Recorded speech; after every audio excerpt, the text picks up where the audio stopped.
Yo, it's your boy Nacho Suave, reporting live from the bus stop. Yo, this one's for y'all, the bus takers, who are the money makers. Alright, y'all. Welcome to the bus stop. It's your host, Court Dog, whatever you want to call me. Man, I got my man here, Smoot, tonight. Yes. The king of crochet. All right, man, so I was chilling at the bus stop, y'all, and I'm scrolling through IG, and I'm like, damn, I got to get this man on the fucking podcast. This man does hair. Straight black dude from D.C. that does hair. How often do you see that? Not only that, he crochets hats and shit. Can y'all see this? Got it. All so right, let's get right into it, man. Hey, can I say this one thing? Go ahead. I just want to take this moment to just take all this in. Like, it's a beautiful establishment. Thank you. And I want to just say that, like, I dreamed of this moment. Wow. Seriously, like a deja vu type shit? Not deja vu, like a literal dream, not a literal sleep dream, right. A dream that I put out there months ago that I said, I have something to say, right? Mm-hmm. And I said, I want to be on somebody's podcast. I want to have somebody come interview me so I can get out what's in me out to whoever needs to hear, right? And I said that some months ago, and it's happening now. Wow. So it's like, it's one of the things I just want to put out there. Like, if you got a dream or whatever the case is, if you put it out there and you like focus on it, it's going to happen. So that's what's up, man. I just want to give myself a round of applause. I love that. Thank y'all. I almost cried, man. Nah, I'm joking. That's awesome, dog. That's really cool. So I appreciate being. Nah. It's a pleasure to have you here. And everybody here. It's a pleasure to have you. Yeah. So let's get right into it, man. Where you from? Like, where you from? All right. So I was born here in Washington D.C. Mm-hmm. I had a different childhood. I had two parents that both died from AIDS. My father died when I was 4 years old. Mm-hmm. My mother died when I was 8. In between that time, I had a little brother that passed away as well. And I've seen a lot of things as a child, trauma-wise. Right. And it made me a real closed person, you know, and I shut down a lot of my life as far as talking about my story, talking about who I am, even opening up to people that I think are close to me, right? And it's something that I like worked on a lot to get to this point to even be here to share all these things. Wow. So I started in Washington, D.C., and when my parents passed, I moved with my uncle, and I finished my high school out and middle school in Upper Marlboro. Then I came back to the city when I was 18. Okay. And I've been here since. Wow. So I brought you on here to talk about the fact that you do hair. Like, men do hair, duh, but like you hardly ever see like straight black men with children and a family and a wife and, you know, 2 kids do hair. Like, that was really interesting to me. Like, how'd you even get started with that? So first to the thing about men doing hair. Right. I like to give this example. When a man sits in a barber chair, right? Mm-hmm. The barber, to line up his beard, he has to touch him on his lips, around his face and everything like that. And that's all fine.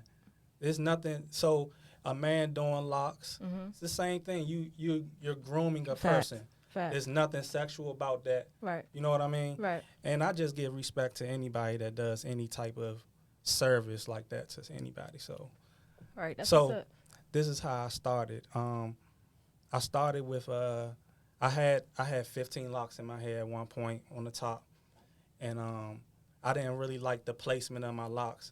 So I started seeing on Instagram where people have like thinner locks, and then next thing you know, they like fat locks, and I'm like, how are they even doing that? Like, where is that even coming from? Right. So I started looking it up, and then my wife, she has an aunt that does hair as well, and she showed me. So she gave me, she had like some locks that she had on the side. She was like, you can try with the crochet needle. That's what I used, the crochet needle, to combine the lock. And I combined it like within like a couple hours, and I gave it back to her. She was like, no, you did this? You're natural. Like, so it's like, I feel like I've always been like good with my hands, with doing things with my hands and stuff. So like if that's just what happened. Wow. Once I touched it, you know, it started combining, and then I saw that I could do it for myself. Like that's where the first excitement came from. Like I can do this myself. Right. Like, even though I don't even have to find somebody to do it. I can Right. do it. So let me ask you: you had the 15 locks. Mhm. You had to cut them, or how did you like? What's the so process? there's a process with the crochet needle where I loosen the hair around the lock. Right.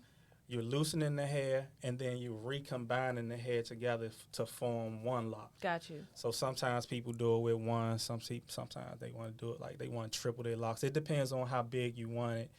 A lot of my clients come in because they having issues with their locks. They having damage. They may have soft spots, or they may have two locks that might have bonded at the bottom, and they want the rest of it to be one. That type of thing. People come to me with those type of issues most of the time. Right. And that's where I usually, that's where I can help them with the crochet needle, just combining and repairing. That's what I. Okay, so you basically repair locks and. Yeah. Okay, all right, that's what's up, man. So like, is this your full-time thing? Is this a hobby or? Nah, so it's a full-time thing. So, I say about 5 years ago, I quit my job. Right, I was working in security, and like I started thinking like, jobs, there's no way they can equally pay to the asset of a person that I feel like I am. Right. Right. And I'm like, I can keep. I felt like doing something drastic, like quitting the job, is like I have to go extreme. I can't go halfway. If I go halfway, I'm gonna just end up giving my all back to one or the other. It's not gonna be able to coincide. It's like I gotta either go all the way in, or I'm not gonna go in at all. Right. And that's what happened. So to answer your question, it's my full-time thing because I just believe in myself. Right. Okay. That takes a lot of confidence. Yeah. That takes confidence. So, like, before you got to the point where it became full-time, you said you were working security. Like, were you doing it on the side? Like, were you practicing on your friends and family? So or? Security was something I was doing. I had quit my job way before I started doing my lock business has been going on for 2 years now.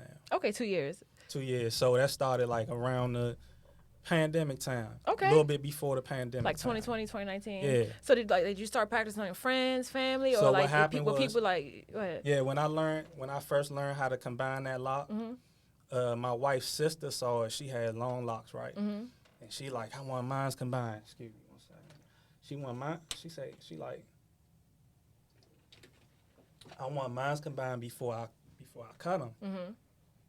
So I started doing hers.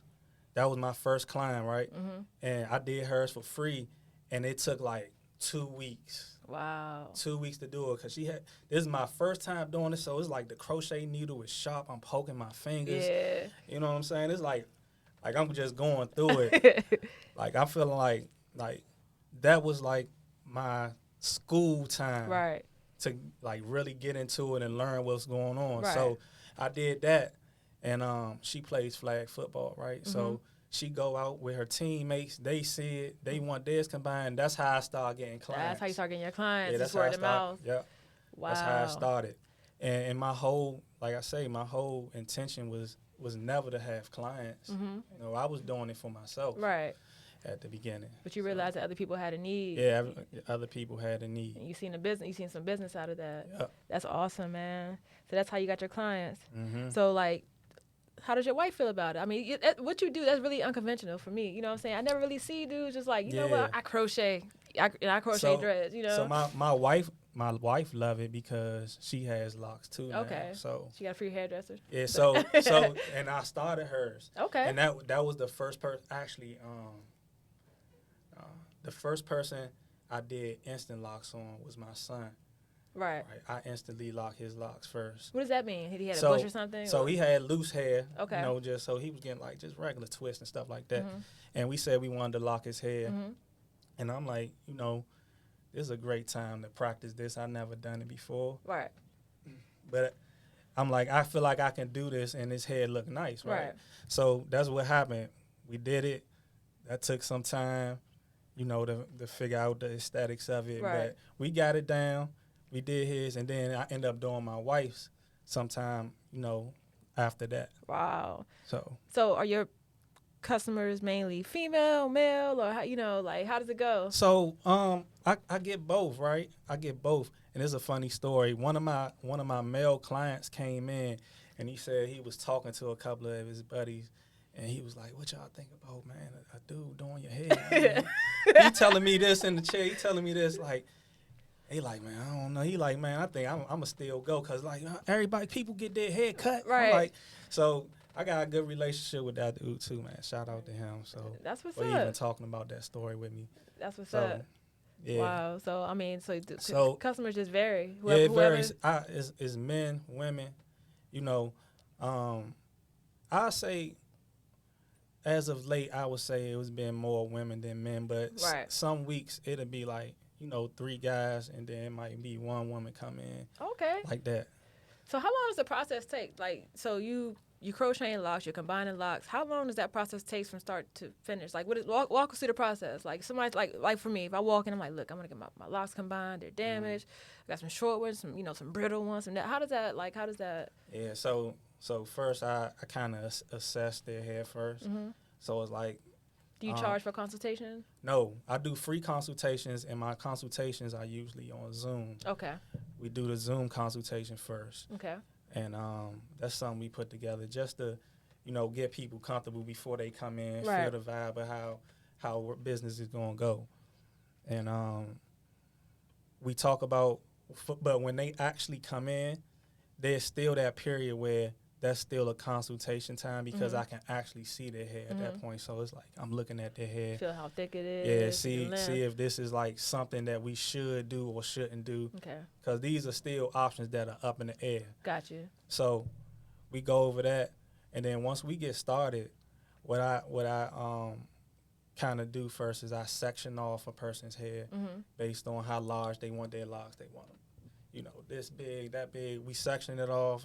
I make sure they, you know, this is what I want to do, and then we get to work.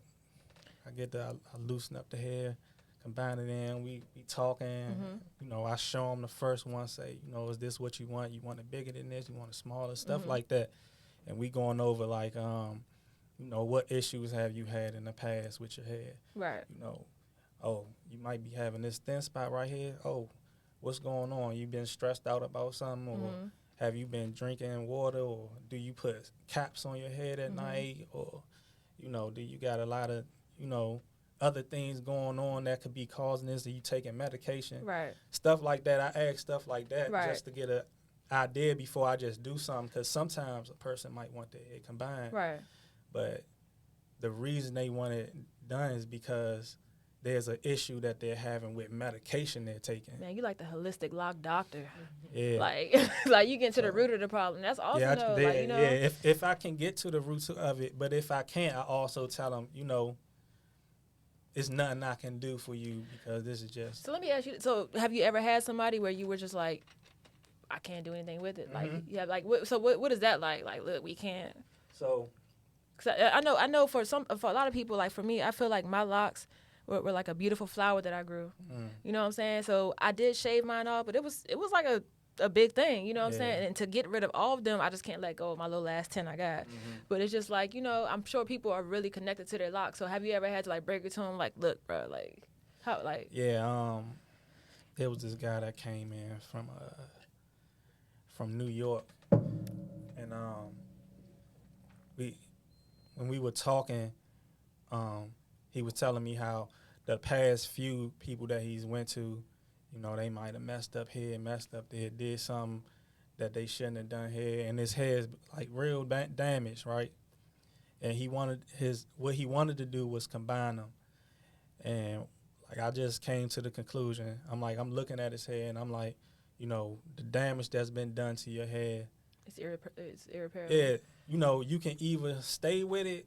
Some people stay with it, but you know, we come to that road where you probably should cut it. Right. You know what I'm saying? Right. Like we sat there, you know, and we contemplated it. That's like, a hard pill to swallow. That's a hard pill to swallow. It got quiet a couple times, and I just sat there with him. Like at first, I was standing up, and I'm like, you know, this is like a big moment for him right now. Even though he only been growing his hair for like 2 years, but it doesn't matter. That's still the time he put in, right? So we sat down. You know, we just sat down, vowed out for a minute. Were y'all doing the Diddy stare like that meme? Yeah, Diddy was looking at the dude, you was looking at him. He was more so looking into the space, like trying to process it all. He was like, you can see him like, yeah. So I'm like, yeah.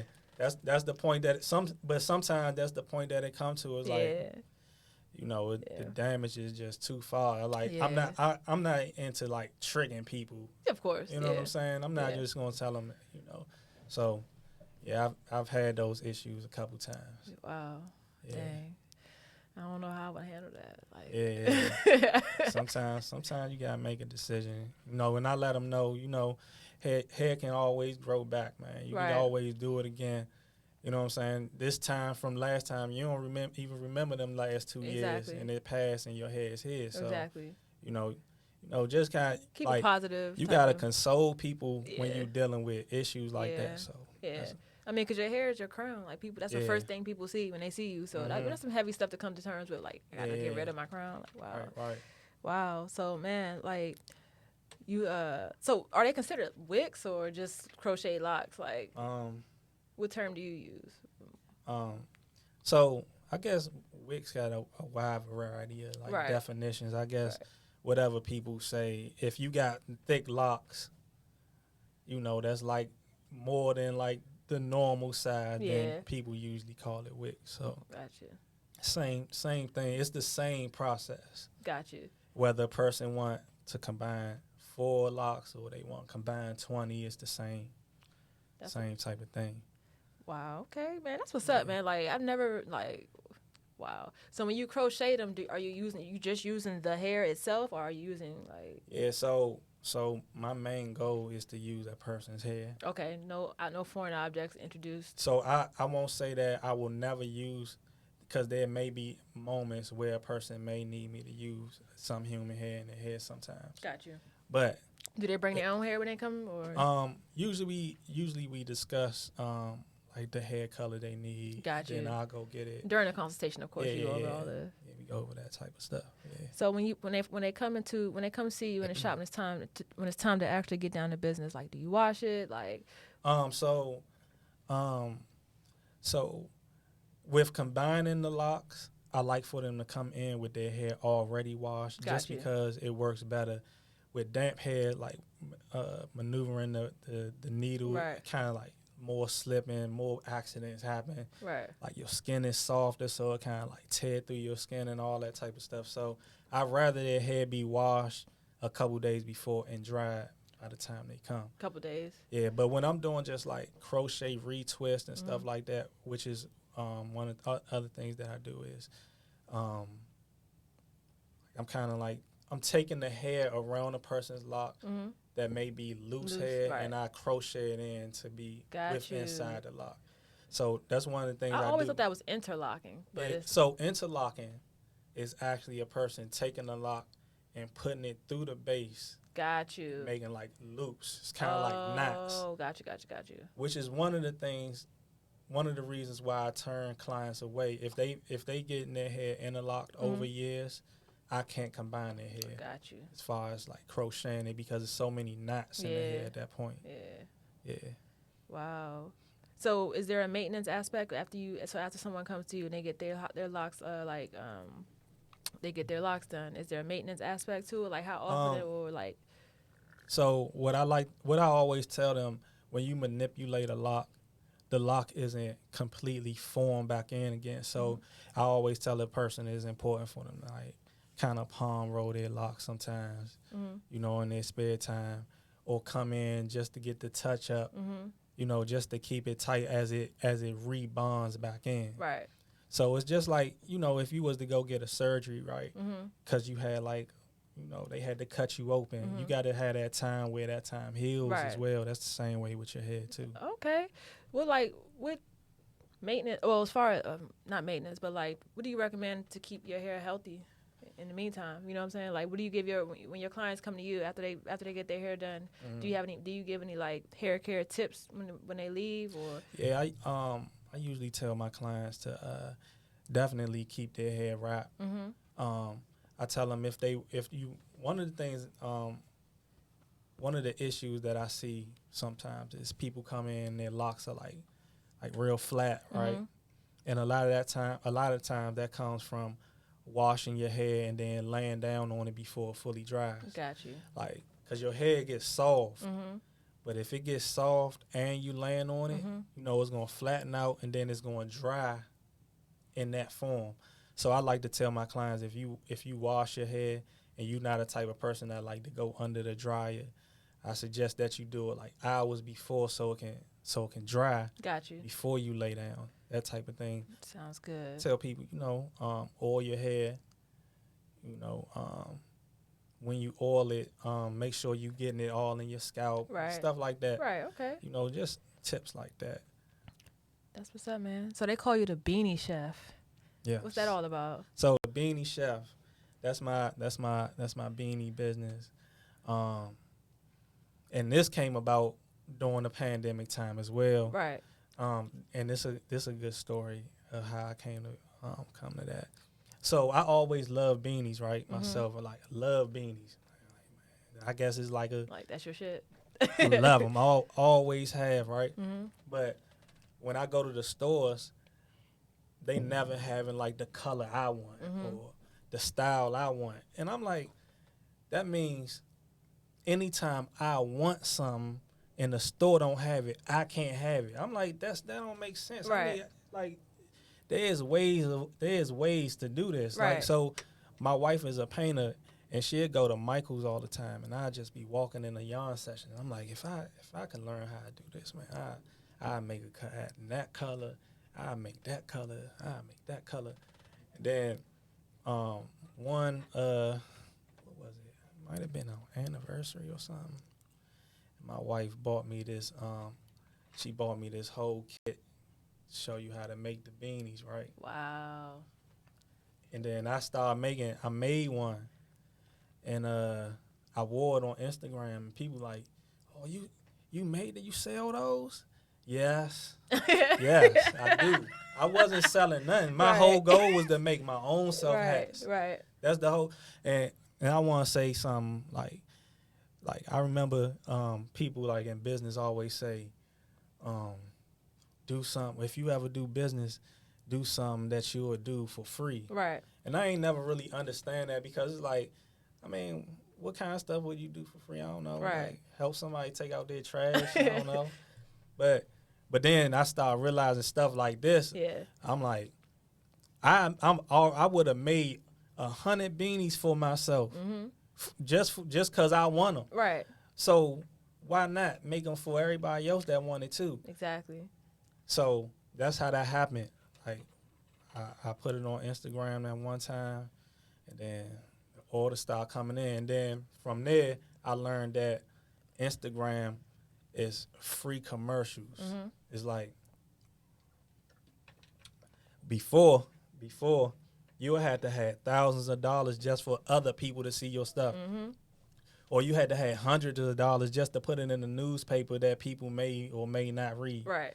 You know what I'm saying? But now everybody on Instagram, right, across the country. Exactly. So, and you can find exactly the type of people that want your type of stuff. Right. You know what I'm saying? So I learned like the art of Instagram. Wow, and man. making the commercials. And I started, this is how I got the name, created the Beanie Chef. Mm-hmm. Like, one of the things I always wanted to do was to be a chef. And I also always wanted to be in the fashion industry in some way. Like, I tried a couple times to do something that didn't hit, right? Right. And so now you found your lane. I found the lane. So the Beanie Chef, how the Beanie Chef came about. Yeah, so what I started doing was I came up with this idea of I'm going to take the beanie, I'm going to take the yarn, and I'm going to put the yarn in the oven. I'm going to record this, right? When I open the oven back up, it's going to be a beanie. That's tight. Right? I had this idea, and then I did it, and then when I posted it, the joint went crazy. Wow. And then, so I just did another one. And then I started coming up with creative. concepts like, all right, Oreos. All right, I'm going to do a black and white hat, right? Then I'm going to have a hat inside of the Oreo package. Right. When I roll up Oreo package, it's gonna be a hat. Right? Then I do something like that. Right. And then people going crazy about it. Then Awesome. people like ordering that one just because they seen that. Right. And I'm like, then I'm starting to see I'm correlating like how Coca-Cola put a commercial out there. Advertising, yeah. Yeah, I'm like, we doing the same thing. I'm Exactly. like, Instagram shouldn't be about me showing myself, you know what I'm saying? Right. Doing whatever, but this can be like business. Yeah. This don't just gotta be just me showing what I'm doing every day. Right. That's when it started turning like, clicking. hold up, this is free commercials. Right. That's awesome, man. So that's how I started approaching it. So do you do custom colors, custom styles? At first I started doing it like that, but that started having me I think I started losing money because I was running to the store back and forth so much because people saying I want this color, then they had their own thought, I want this color, and I might not have this color. Say if I buy, somebody want a yellow, right? I go make a yellow, and then the next 10 people, none of them want yellow, so I just got yellow sitting there. I'm like, all right, I seen what's it, Damon John, the creator of FUBU. Right. He said he started out making hats, right? He started selling hats first. That's how he started with FUBU. And he said at first he used to get a bunch of different colors, right? Then he said, I realized this would help me with this. He said, I realized what I needed to do was only buy the colors that people are buying over and over the most. Right. Then all the rest of them, cut them out. Right. So that's smart. That's what I started to do. So the first year I started doing the beanies, I was letting people just say orders, and then whatever orders I was seeing all the time, that's when I said for next year I'm gonna only do. How long does it take you to make one? I say about an hour. Oh wow! It's about an hour. So my thing now is like with the business like growing, is getting it produced faster. Got you. Right now it's still like hand to hand, so I'm transitioning into that point where I'm trying to like hire some people and then get it going a little bigger. Are it different sizes? Nah, it's all one size. Got you. One size. Just know. It start off a little tight and then stretch out. Got you. I'm gonna get me a custom one before you go big, bro. Just know that. Look, let me tell y'all one of the biggest things that happened for me through my beanie business. I got reached out to by E40, right? Oh wow. He hit me on Instagram, and I was looking at first, and I'm like, man, this gotta be a fake page or something. Man. Somebody trying to get me real quick. So I'm looking at it, and I'm like, man, that's E40 for real. So I hit him back. He sent me his phone number, and I'm talking to him, and we had a good conversation, and he was talking about how like his mother used to crochet, and you know how. So what I'm doing had a connection with him, and he always tried to find the beanies that's rolled up like this. He like every time I try to find one, it ain't the right size. Woody. So we had that conversation, and then like that was like a real like a touching moment for me, man. It was like I'm sitting here like I'm on the phone right now with E40, like talking to him. Like that's his voice. We in this moment right now. Like I really appreciate it. Was that 2020? This was this year. Wow. Yeah, this year. Earlier this year. So did he buy one? Yeah, he's bought a plenty. Wow. He bought plenty. He got a lot of his Instagram reels with the beanies on. Like he go to the Warriors games with them on. So like even though my hat's there and I'm not there, I'm in there. You know what I'm saying? I'm out there. That's awesome. So yeah. Man, so who are your inspirations? So one of the people that got me to start thinking about doing like making stuff and taking like that whole fashion thing into my own hands, and you know, was this guy named he got this company called Somewhere in America, SIA. He make his own shoes. He from New York. And he was doing this interview. I think it was the Breakfast Club. He was doing this interview, and he was talking about how he started like sewing. He was talking about how, you know, he had a daughter, and he just wanted to make her a dress, and he just went out and got the fabric and started making it. And I'm like, if it's that simple, I can do that too. Like so he one of my inspirations to go further into other things. Right. Like now I do something like where I'm starting at right now, and I go to the thrift store and buy like some pants or some shirts or something, and then I go to the sewing machine, because my wife got a sewing machine that she had for years. I get the sewing machine out, fit it the way I want to fit it, make sure they baggy first, and then fit them the way I fit them, then sew them down. So it's like I'm trying to always like be creative. Wow, man. That's where I feel the happiest. Do you see any creativity starting to like blossom in your kids? Oh, my kids are definitely creative. My oldest son, right now he's into a lot of drawing. Okay. And you said your wife's an artist too, and right? my wife paints. My wife paints, so she does amazing art. I gotta show you some stuff. Definitely. And my wife is actually legally blind as well. What? And one, like she has real low vision in both her eyes, but one of her eyes she can only see color in. And you know, she is a person I admire a lot. Wow. Like, so shout out to my wife. Shout out. And my two kids, Shy and 7 as well. Wow. 6 and 3. Okay. 4 this week coming up. Wow, man. That's what's up. So where can we find you? Like, give us your the King of Crochet. That's my Instagram. That's what I do most of my stuff through. I'm trying to get that TikTok stuff going. Yeah, TikTok. I had to learn that joint. Like she taught me. My girlfriend taught me. Like it kind of frustrates me, because it's like I post something that I know I got some good views on Instagram. I post it on TikTok like at the beginning. You like, man, the 5 views. Hashtag. Do some hashtags or something. Yeah, I gotta do something. But we can find you at the King of Crochet on Instagram. Yes. Do you do Facebook at all? Or? No, I don't really Facebook. No, if people want to order, like, or if all your business comes through Instagram. So when people contact so I got you, a link tree. you? Yeah, I got a link tree on there. So I got the link. It got the link to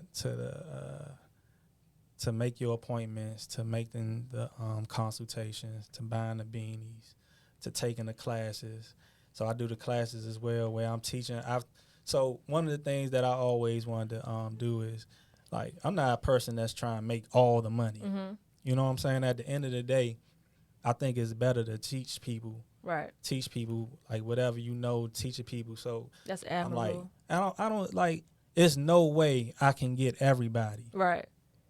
And if I'm about helping people, if I keep the information to myself, then I'm stopping people from getting help. Right. So what am I doing for real? That's what's up, man. So like, that's I got that's the why class. You want to that's stay why. Blessed. Yeah, thank you. I do the classes, and everybody that comes, like they like the experience be so good, because I'm like I always pride myself on being on like a patient person. Right. So people feel that patience. You know how you doing something, you might not be doing it right, but the person across from you feeling irritated, you can feel that. That don't feel good, but I don't get that feeling off the people, and I think that's what helps a lot with them learning in that time. That's what's up.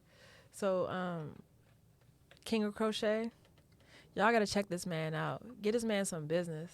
Man, this man is out here. This man is a husband. This man is a father. He is a visionary. He's all type of things, straight from DC. I think y'all should definitely get this man some love, man. Yeah.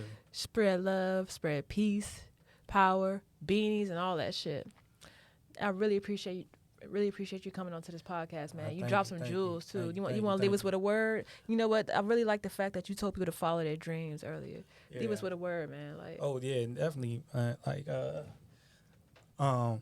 Like what I want people to always know is like it doesn't matter where you started. Like if you like if you keep seeking knowledge to get better, you can go like as far as you want to go.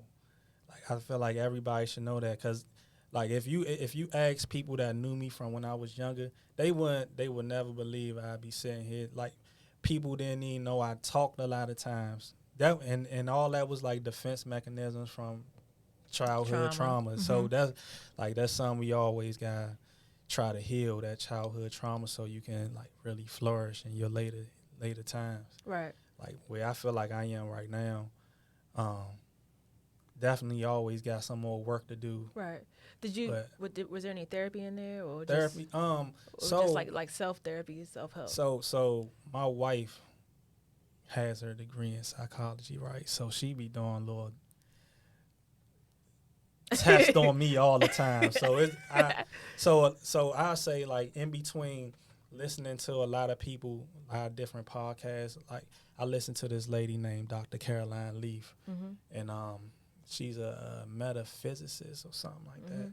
But she talk about the mind all the time, and she helped me a lot with like the changing, like the way that I think, and like getting rid of like some like deep things. Right. You know what I'm saying? Just working on the mind and making sure that that's healthy more than everything else. Right. Like, it's important. Yeah. Like we blame a lot of stuff on a lot of other things, but it really be us, and Right. we need to do something internal, like real cleansing out of ourselves. Man, you just spoke a word. Shout out to Caroline Leaf. Dr. Caroline Leaf. Yeah. All right, man. It was a pleasure having you on. Yes. We definitely we're all gonna follow you and keep following you. Please do. Keep spreading the love, man. Yes. Peace. Hey yo, it's your boy Not Just Babe, reporting live from the bus stop. Yo, this one's for y'all, the bus takers.